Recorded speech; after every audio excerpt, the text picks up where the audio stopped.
Bienvenue à tous dans ce cours accéléré Python.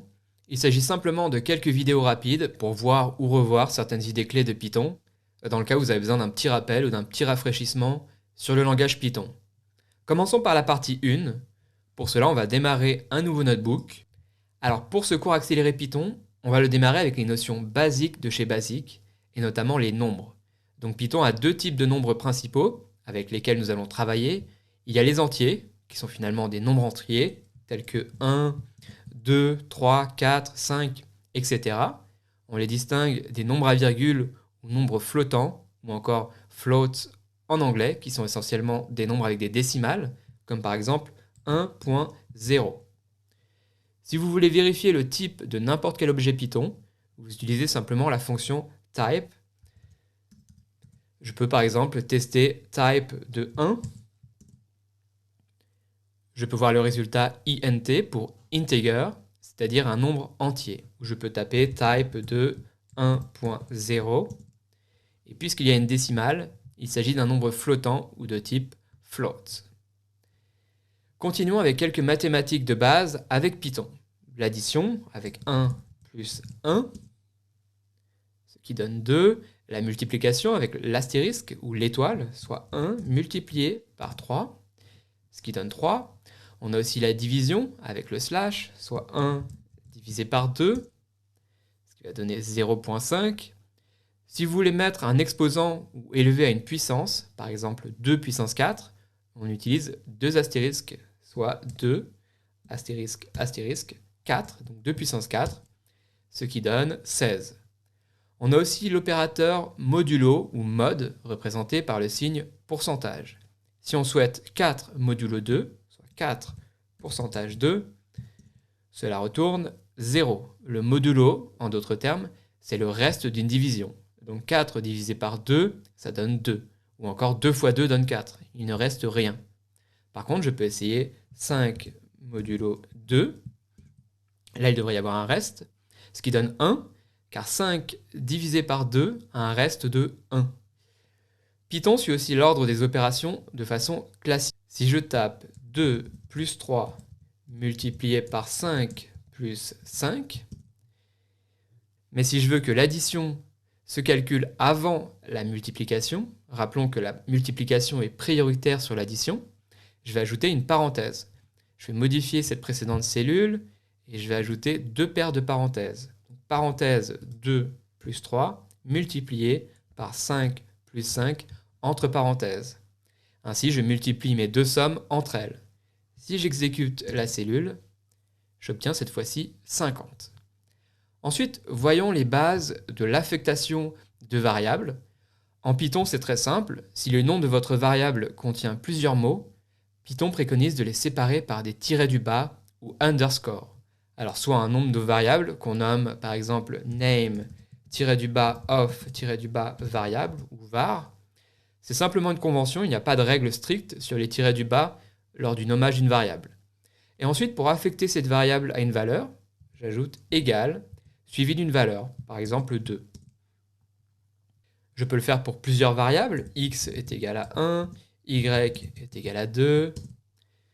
Je peux ensuite les réutiliser, par exemple dans une addition, en faisant x plus y. Et j'obtiens 3, qui est bien la somme de 1 plus 2.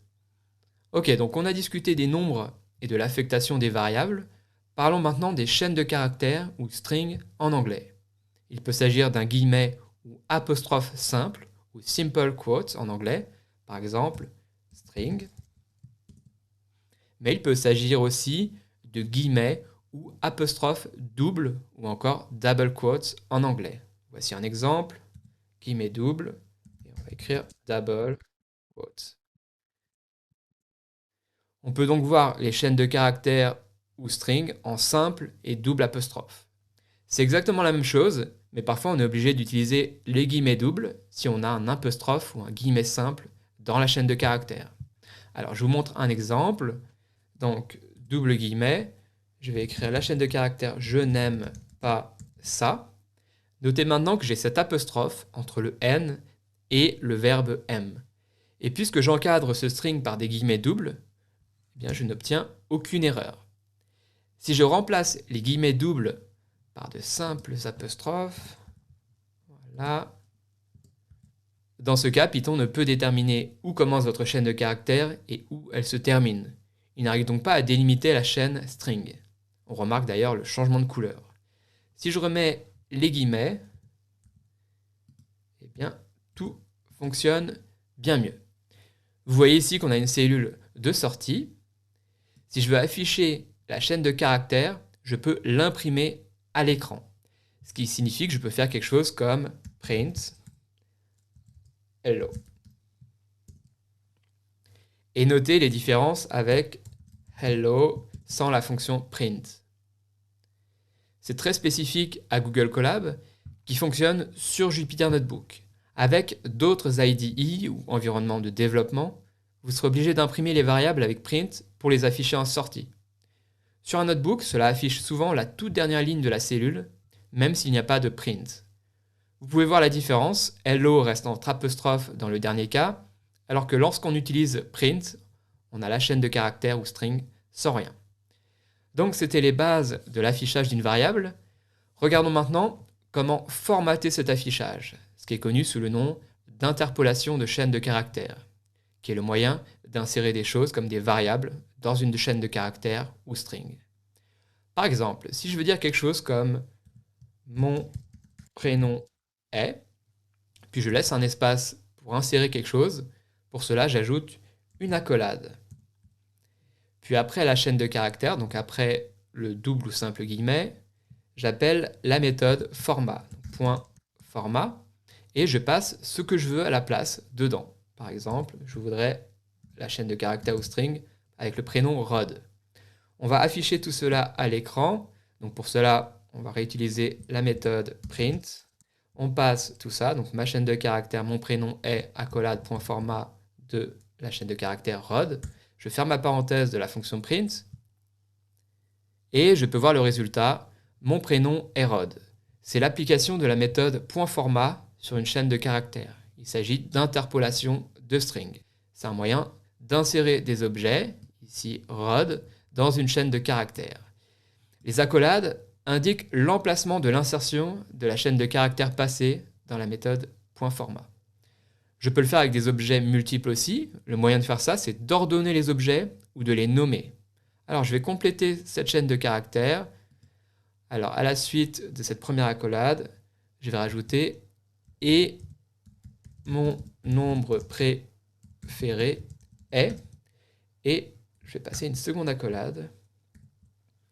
Je passe ensuite un second argument dans la méthode .format, donc à la suite de Rod, virgule, et je vais ajouter une autre chaîne de caractères ou string avec le chiffre 9. Notez que je le mets dans un string pour ne pas avoir d'erreur. J'exécute. Et ici, les accolades sont remplacées par les strings elles-mêmes passées dans la méthode format, et ce dans l'ordre. Si je retire l'apostrophe autour du 9, ça va fonctionner. Mais il faut faire attention, parfois vous pouvez obtenir des erreurs si vous ajoutez des choses ensemble à l'intérieur. Donc je préfère jouer la sécurité et le mettre en tant que string avec ces simples apostrophes ou simples guillemets. Ce formatage est très courant. On peut aussi étiqueter ces variables. Laissez-moi vous montrer un exemple. Donc on va remplacer cette chaîne de caractères par une nouvelle, premier de point accolade. Cette fois-ci, on passe une variable dans l'accolade, variable x, virgule, second de point, une deuxième accolade, et on passe la variable y dans l'accolade. Et regardez ce qu'il se passe. Si je passe dans la méthode format, apostrophe xxx, virgule, apostrophe yy. On obtient une key error, ou une erreur de clé, car cette fois-ci, on attend dans l'accolade une variable x, et aussi une variable y. Alors ajoutons-les, donc x égale xxx, et y égale yyyy. On exécute de nouveau, et maintenant cela fonctionne. Alors vous vous posez peut-être la question, quel est le but de tout ça? Et bien maintenant, on n'a plus besoin de se soucier de l'ordre, seul le nom de la variable compte. Je peux aussi avoir un objet plus d'une fois, par exemple si je modifie le x de ma chaîne de caractères ici par y. Si j'exécute, j'obtiens premier y, y, y, second y, y, y. Je peux aussi inverser l'ordre. Donc y, y est le premier et x, x, x le second. Donc pour cela, je vais passer dans la deuxième accolade la variable x. J'exécute. Et on remarque qu'on a maintenant plus de contrôle. On a donc nommé ces variables à l'intérieur de la méthode .format. Et notez qu'il s'agit là d'un cas d'utilisation très basique. Alors continuons notre remise à niveau Python en discutant des listes. Les listes sont connues en tant que tableau ou array dans d'autres langages de programmation, et la façon dont ils fonctionnent en Python est assez simple. Tout ce que vous avez à faire, c'est utiliser les crochets. Vous ajoutez des objets comme 1 et vous les séparez par des virgules. Donc virgule 2, virgule 3. Donc là, j'ai une liste d'entiers, mais je peux avoir aussi une liste de strings ou chaînes de caractères. Donc crochet, la lettre A, virgule, la lettre B, virgule, la lettre C. Donc c'est une autre liste. Je peux aussi mixer ou mélanger des types de données. Donc, un nombre, 1, avec une lettre A. Ce qui ne pose aucun problème pour Python. Maintenant, si je veux saisir ou extraire des objets depuis une liste, je peux utiliser ce qu'on appelle l'indexation. Laissez-moi vous montrer un exemple. Laissez-moi vous montrer comment faire cela. Je crée un objet liste que je nomme par exemple my-list égale à une liste de lettres. Donc crochet la lettre A, virgule la lettre B, virgule la lettre C. Une remarque rapide sur quelque chose que vous ne devriez jamais faire. Si on tape un nom de variable, comme list, L-I-S-T, vous constatez qu'il est affiché d'une couleur différente des noms de variables classiques. Si vous l'utilisez en tant que nom de variable, vous risquez de rencontrer des erreurs par la suite. En fait, il s'agit d'un nom réservé. Par contre, si vous définissez une fonction avec son propre comportement, c'est correct. Mais pour ce qui est des noms de variables, on va éviter d'utiliser des noms réservés. Donc je reviens sur ma liste MyList qui contient 3 lettres A, B et C. Disons que je souhaite récupérer le tout premier élément A de cette liste. Pour cela, je peux utiliser un appel d'index. Donc on prend le nom de la liste, on ajoute des crochets. À noter que l'indexation commence à 0. Donc si je veux récupérer le premier élément, la lettre A, je passe 0 entre crochets. Et cela retourne la lettre A. Si je veux récupérer la dernière lettre, la lettre C, j'ai deux options possibles. Je peux compter la position de l'élément, donc ici la lettre C, on a index 0, index 1, index 2. Donc je vais passer dans MyList, crochet, index 2. Et j'obtiens la lettre C. Deuxième option, on considère que la liste est extrêmement longue et que compter chaque élément serait fastidieux. Python supporte l'indexation négative. Donc à la place de crochet 2, je passe crochet de -1, signifiant on commence à 0, on va dans les négatifs avant l'index 0, qui est la lettre A, ce qui nous amène à la fin de la liste. Si on exécute, on obtient aussi la lettre C. Ok, ce sont les bases de l'indexation d'une liste. Si je veux changer un élément dans une liste, je le sélectionne avec l'indexation. Donc je pars de MyList, je l'indexe à 0, puis j'ajoute le signe égal et je définis un nouvel élément. Par exemple, l'élément, une chaîne de caractères ou string, new. Si j'exécute, je ne vois aucune sortie affichée à l'écran, mais si je regarde ma liste sur une nouvelle cellule pour voir si elle a été modifiée, donc my-list, et voilà, j'ai maintenant new, B et C à la place de ABC. C'est la façon dont on peut définir ou réaffecter un objet à une liste. Maintenant, si je ne veux pas réaffecter un objet dans une liste, mais au lieu de cela ajouter un élément à la fin de cette liste, pour cela j'ai une méthode, la méthode append, qui ajoute un nouvel élément à une liste. Jusqu'à maintenant, j'ai ma liste qui contient les éléments new, B et C, comme on peut le voir à l'écran.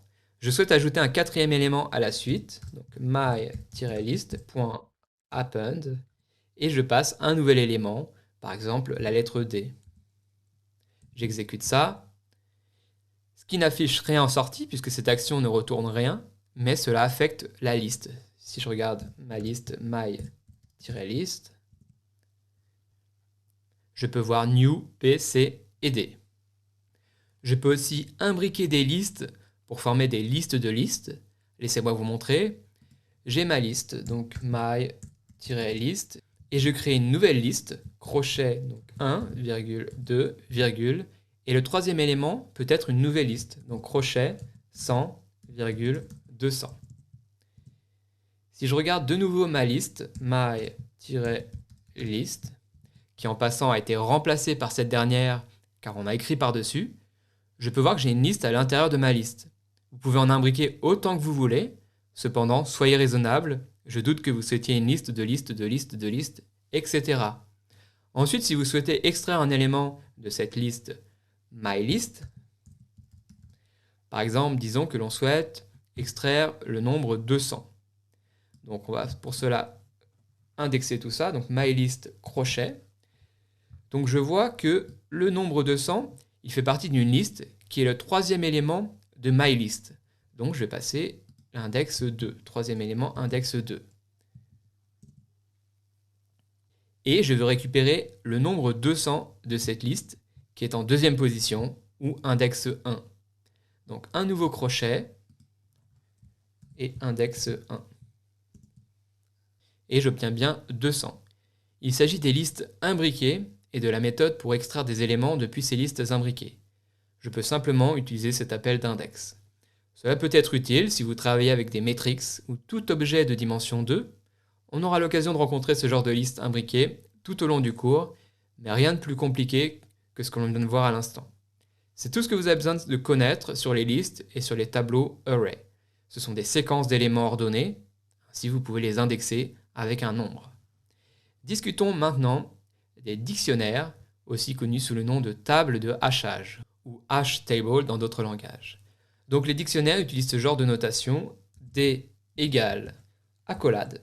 Ensuite on a une clé, qu'on va appeler key 1, qui est toujours une chaîne de caractères ou string, suivie de 2 points, suivie d'une valeur, ce qui nous donne une paire clé-valeur. Par exemple, la valeur, ça va être value 1. Puis une deuxième clé, donc key 2, 2 points, suivi d'une deuxième valeur, donc value 2. J'exécute ça, et si je veux accéder à un élément de ce dictionnaire D, si je souhaite accéder à la valeur value 1, je dois passer sa clé key 1, soit D, crochet, et je passe la clé qui se nomme key 1, ce qui retourne value 1, ce qui est logique. Et si je change key 1, la clé key 1 par la clé key 2, cela retourne value 2. Une chose à bien comprendre, et qui peut être un peu déroutant pour les débutants, c'est que cette table de hachage ou dictionnaire en Python ne mémorise aucun ordre. C'est tout le contraire des listes. Donc si j'affiche mon dictionnaire D, print de D, cela ne sera pas forcément dans l'ordre attendu. La clé 1 peut être en première ou deuxième position. Ici, j'ai bien le même ordre, key 1, value 1, key 2, value 2, mais j'aurais pu avoir l'inverse. Donc encore une fois, les dictionnaires ne retiennent aucun ordre. L'idée de base qu'on doit comprendre pour les dictionnaires ou tables de hachage, c'est ce fonctionnement de paire clé-valeur. Au lieu d'avoir une séquence ordonnée d'éléments, on a des valeurs liées à des clés, ce qui permet d'accéder facilement à des valeurs à partir de sa clé. C'est donc un très bon moyen de stocker des choses avec une méthode très simple et très rapide d'y accéder. Alors continuons nos rappels en discutant des booléens. Les booléens sont assez simples en Python. C'est soit vrai avec true, avec un T majuscule, soit faux avec false, avec un F majuscule. Une remarque rapide, de nombreux langages de programmation, Python inclus, ont ce concept de vrai-faux, qui est un signe de vérité ou non pour de nombreux objets. Par exemple, si vous avez déjà travaillé avec des conditions if, qu'on aura l'occasion de présenter plus tard, et supposons que vous n'avez pas envie d'utiliser des booléens, à la place, vous pouvez utiliser les chiffres 0 et 1. 0 sera considéré comme la commande false. Si vous notez if 0, cela signifie si c'est faux. C'est pareil avec 1, qui sera considéré comme true pour une condition vraie. Si 1, alors fait quelque chose. On n'en verra pas énormément dans le cours, mais si c'est le cas, je ferai attention de bien le détailler. En réalité, c'est assez évident lorsqu'on le voit avec du code, mais je voulais que vous soyez conscient que ça existe. Encore deux structures dont j'aimerais discuter avec vous, les tuples et les sets. Alors les tuples, c'est un peu comme une liste. Donc, T égale une séquence d'éléments, 1, 2, 3. Notez les parenthèses à la place des crochets utilisés précédemment pour les listes. En ce moment, vous êtes probablement en train de vous poser la question pourquoi utiliser des tuples plutôt que des listes? Eh bien, les tuples sont non mutables, c'est-à-dire qu'on ne peut pas réassigner ou réattribuer une valeur à l'intérieur. Par exemple, si je prends la première valeur, donc t crochet index 0, et que je souhaite lui attribuer une nouvelle valeur, comme j'ai fait avec les listes, donc égale new en majuscule, eh bien, je vais obtenir une type error, me signifiant qu'un objet tuple ne supporte pas l'assignation d'éléments. Donc pour répondre à la précédente question, on utilisera les tuples lorsque vous ne voulez pas qu'un utilisateur puisse modifier les valeurs de cette séquence. C'est le cas d'usage classique d'un tuple. Ok, dernière structure, les sets. Cela ressemble grandement à un dictionnaire, sauf qu'il n'y a pas de clé valeur. Donc accolade 1, 2, 3. Juste une séquence d'éléments. Il s'agit d'une séquence non ordonnée de valeurs uniques. Cela signifie que tous les éléments seront uniques. On peut ajouter autant d'éléments identiques que l'on souhaite. Donc je vais le faire à la suite. Virgule 1, virgule 1, virgule 1, virgule 1. Alors, virgule, on va rajouter aussi des 2, donc virgule 2, virgule 2, virgule 2. Et des 3, virgule 3, virgule 3. Et cela va réduire aux éléments uniques, ici 1, 2, 3. Très bien, c'est tout ce que l'on a besoin de connaître sur les structures de données de base, puisque tout au long du cours, on aura l'occasion de travailler avec de puissants data frames. Dans la seconde vidéo de Rappel Python, nous allons discuter des opérateurs de comparaison, des opérateurs logiques, et ensuite comment Python traite les conditions if-else, ainsi que certaines boucles comme les boucles for et les boucles while. Merci à tous, et on se retrouve dans la prochaine vidéo pour voir tout ça.